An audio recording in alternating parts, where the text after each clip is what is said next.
Vamos a saludar ahora, si usted me permite, por favor, a Fernando Aramayo. Él es coordinador del PNUD y hay en estos momentos, o va a comenzar en unas horas más, un encuentro nacional. Esto tiene que ver con los vocales del Tribunal Supremo Electoral, los tribunales departamentales electorales también, porque van a analizar los avances y desafíos de la gobernanza en Bolivia. Te saludo, Fernando, ¿cómo estás? Muy buenos días, es un gusto poder hablar de esta importancia que debe tener este evento que se llevará a cabo desde hoy en Santa Cruz durante 2 días, ¿no es cierto? Te saluda Fernando Eid, ¿cómo estás?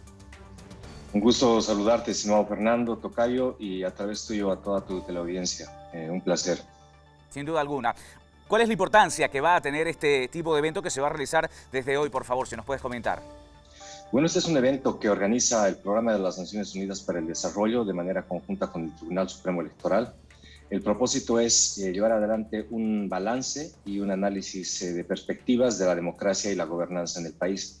Recordemos que venimos de un tiempo de virulencias, pero a la vez estamos iniciando un nuevo ciclo político y hay todo un movimiento a nivel de la región que condiciona capitalizar aprendizajes y entrar en profundidades que nos permitan identificar cuáles son los sentidos y contenidos de la democracia y qué tipo de modelo de gobernanza efectiva respecto a los desafíos de la agenda de desarrollo deberíamos enfrentar. Y en este esfuerzo, PNUD y el Tribunal Supremo Electoral han unido fuerzas para poder citar a un conjunto de académicos, analistas, generadores de opinión que permitan aportar a esta reflexión de manera crítica y propositiva. ¿En qué sitial nos encontramos, Fernando, a comparación de países de la región en cuanto a la gobernanza? Quiero decir, si bien es cierto las comparaciones suelen ser odiosas, pero ¿cómo estamos en nuestro país respecto a los países, al menos los países que nos rodean? Bueno, no estamos exentos de todos los fenómenos que estamos viendo en la región. Recordemos que es así un tiempo de movimientos pendulares que nos están planteando como dato, por ejemplo, que los resultados de los procesos electorales que se han desarrollado en la región han mostrado, al igual que en Bolivia, resultados en algún sentido polarizantes, es decir, porcentajes mínimos de diferencia que han definido no solamente una polarización en los sistemas políticos, sino también a nivel de la sociedad civil. El otro elemento fundamental es que hemos observado, al igual que en el país, en la región, esto que Fernando Calderón denominaría la política de las calles, es decir, una ciudadanía activa que participa de los procesos políticos y que quiere ser cada vez más tomada en cuenta en las decisiones estructurales y sustantivas. La impronta de las redes sociales como mecanismos de participación política, de agendación de política pública, nos están planteando que no somos un país atípico en la región en sentido de estas expresiones que se han ido dando en sentido de la democracia.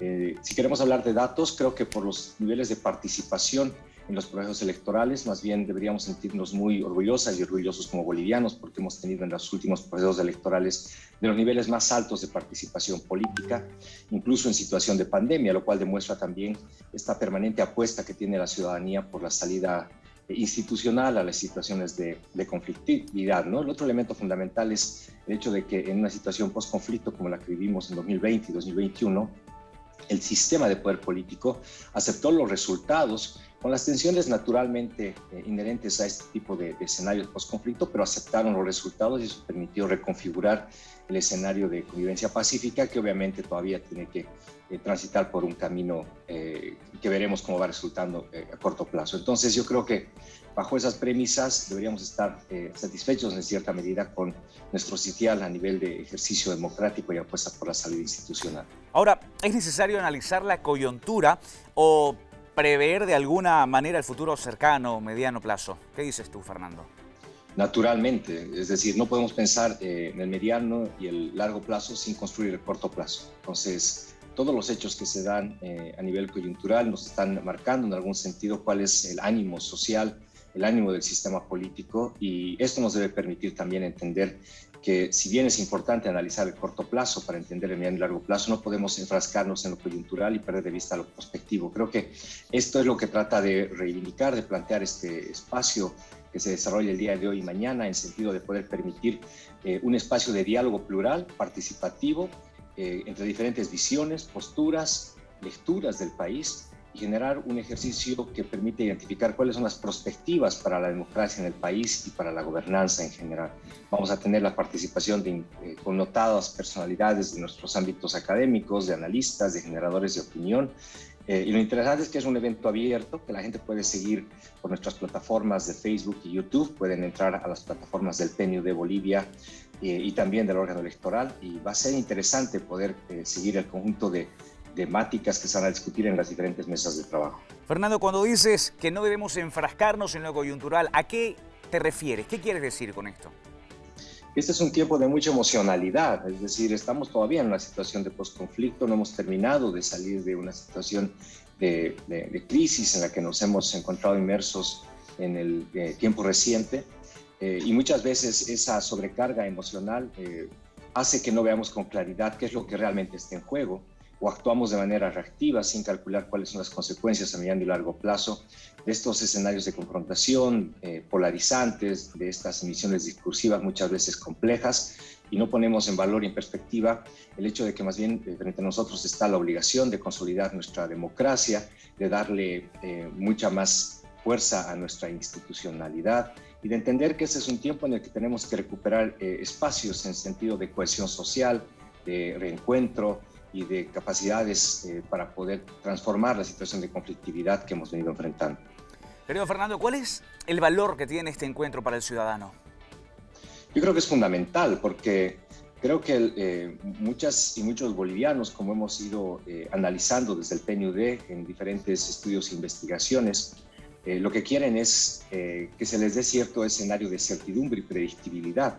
Recordemos que este no ha sido un tiempo normal, la pandemia ha atravesado de manera sustantiva la situación de los hogares en Bolivia, ha hecho que muchos hogares entren en una situación de vulnerabilidad, ha generado un crecimiento del empleo informal, ha generado también una demanda que no habíamos visto antes del sistema sanitario y nos ha puesto en vilo en situación de entender que lo importante es la salud, que necesitamos un espacio para la recuperación y la reactivación económica, y ha puesto en valor otra vez la importancia de las respuestas desde el Estado, pero a la vez ha puesto también en un sentido positivo la necesidad de desarrollar relaciones de solidaridad entre las bolivianas y los bolivianos.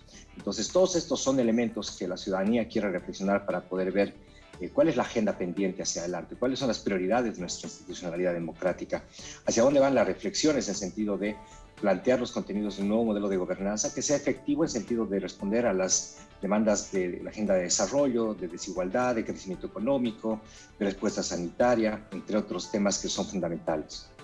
Fernando, por favor, la invitación una vez más para que la gente y el ciudadano, la gente que nos está viendo ahora pueda seguir esta agenda, este encuentro. Bueno, las invito y los invito a través tuyo, Fernando, a que sean parte del evento Democracia y Gobernanza en Bolivia, Balance y Perspectivas. Se va a transmitir a través de las redes sociales del PNUD y del órgano electoral en Facebook y YouTube. Esta es una discusión que se lleva adelante en Santa Cruz hoy y mañana con una participación plural muy interesante. Realmente va a ser muy valioso el aporte de todos los televidentes que quieran participar a través de estas redes sociales. Y aprovecho para invitar también a un evento propio del PNUD que se va a desarrollar el día de mañana al final de la tarde aquí en Santa Cruz. Vamos a presentar un libro que acabamos de terminar que se llama Democracias en Vilo. Ahí vamos a analizar el proceso electoral en tiempo de pandemia y los desafíos para la gobernanza y la gobernabilidad en el país. Va a ser un gusto tener a todas y a todos presentes en este espacio de reflexión que marca el inicio de muchos otros momentos que PNUD a impulsar junto a sus socios como el Tribunal Supremo Electoral y otras instituciones que están preocupadas por ver cómo logramos darle contenidos a este nuevo tiempo y a este nuevo ciclo político. Fernando, muchas gracias. Y por cierto, la página en Facebook del PNUD Bolivia es simplemente como lo está escuchando, en letras mayúsculas, PNUD, espacio Bolivia, para que pueda seguir de cerca no solamente este evento, sino todos los que seguramente irán programando a lo largo del año. Fernando, gracias. Un gusto haberte saludado. Hasta una próxima oportunidad. A ti, Fernando, y a toda la audiencia. Un gran abrazo y feliz jornada. Gracias, igualmente.